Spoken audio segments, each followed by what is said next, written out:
আসসালামু আলাইকুম। আপনারা দেখছেন অ্যাস্ট্রো নক্ষত্র চ্যানেল। আপনাদের দেখাবো কিভাবে মৎস্য ভাগ্য অথবা আপনার পানি জল জাতীয় ভাগ্য বা পানি জাতীয় ভাগ্য বা চন্দ্র ভালো থাকলে চন্দ্র জাতীয় ভাগ্য যাদের হাতে যাদের হাতে স্বাভাবিক নিয়ম আমরা চন্দ্র বিচার করি কিন্তু এই জায়গায় এই হাতের এই অংশ থেকে। তাহলে যাদের এই অংশে কোনো একটা রেখা যদি এভাবে সেপারেট হয়ে থাকে, যেমন যেমন এইভাবে সেপারেট হয়ে থাকে, সেপারেট বলতে এরকম একটা রেখা যায় হাতের ভাঁজে, অথবা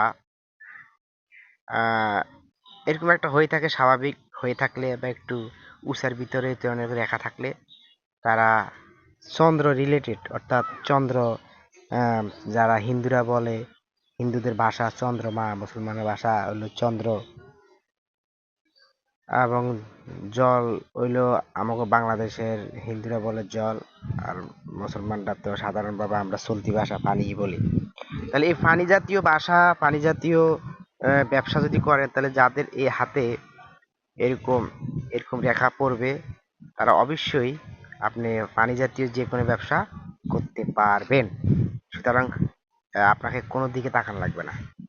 আর সমস্যা হলে অবশ্যই আসেই না, আমরা জ্যোতিষেরা আসি না, অ্যাস্ট্রোলজাররা আসি না, ফোন দিবেন, ফোন দিয়ে জানবেন।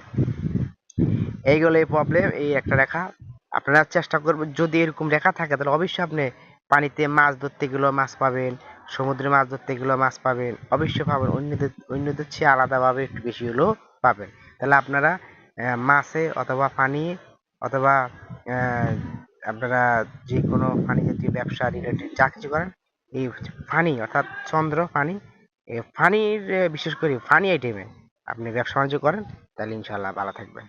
ওকে, আজকে টোটকা খালি এটাই দিলাম হাত দেখার ভিতরে। আর মন চাইলে আমাকে যদি হাত দেখান তাহলে আমার স্ক্রিনে ফোন দিবেন, বা অথবা আপনি হাতের ভালো করে ছবি উঠে পাঠিয়ে দিবেন। এই আর সবচেয়ে উত্তম হলো যদি আপনি জন্ম তারিখ, জন্ম সময়, জন্ম মাস, জন্ম সাল দিতে পারেন, তাহলে সবচেয়ে উত্তম হবে। দেখুন কারোর সাথে যদি এরকম রেখা মিলে যায়, তাহলে আপনারা অবশ্যই লাইক শেয়ার কমেন্ট করে জানাবেন।